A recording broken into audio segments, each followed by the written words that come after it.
இது ஒரு கடா டிசைனே சொல்லலாம். 2 கட் ஃப்ளாட் பேங்கிளில் நம்ம லோட்டஸ் டிசைன் பண்ணியிருக்கோம். இதில் பார்த்தீங்கன்னா லேயர் ஒர்க் மாதிரி வரும். இந்த பேங்கில் நான் மல்டி கலரில் பண்ணியிருந்தேன். இது பார்த்தீங்கன்னா ரீசெல்லிங்காக கேட்டிருந்தாங்க.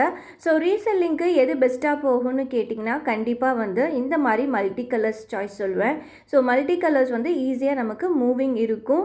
ஸோ அதனால் ஃபஸ்ட்டு இன்வெஸ்ட்மெண்ட் பண்ணுறதுக்கு மல்டி கலர் சாய்ஸ் போங்க. ரீசெல்லிங் பற்றின ஃபுல் டீட்டெயில்ஸ் நான் லாங் வீடியோவில் நேற்று ஷேர் பண்ணியிருந்தேன்.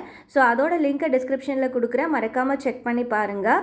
உங்களுக்கு ஒரு நல்ல ஐடியா கிடைக்கும். வீட்டில் இருந்தே நம்ம ஒரு ஸ்மால் பிஸ்னஸ் பண்ணுறதுக்கு கண்டிப்பாக எல்லாத்துக்குமே யூஸ்ஃபுல்லாக இருக்கும். இப்போ நம்மளோட ப்ராடக்ட்ஸ் ரொம்ப ட்ரெண்டிங்கில் போயிட்டுருக்கு.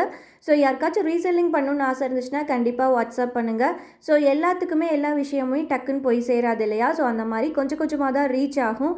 ஸோ அதனால் இந்த மாதிரி ரீசெல்லர்ஸ் யாராச்சும் இருந்தீங்கன்னா கண்டிப்பாக காண்டாக்ட் பண்ணுங்கள். ரொம்பவே அஃபோர்டபுள் ப்ரைஸில் பண்ணி கொடுத்துட்ருக்கோம். ஸோ மிஸ் பண்ணாமல் இந்த சான்ஸை யூஸ் பண்ணிக்கோங்க. தேங்க்ஸ் ஃபார் வாட்சிங்.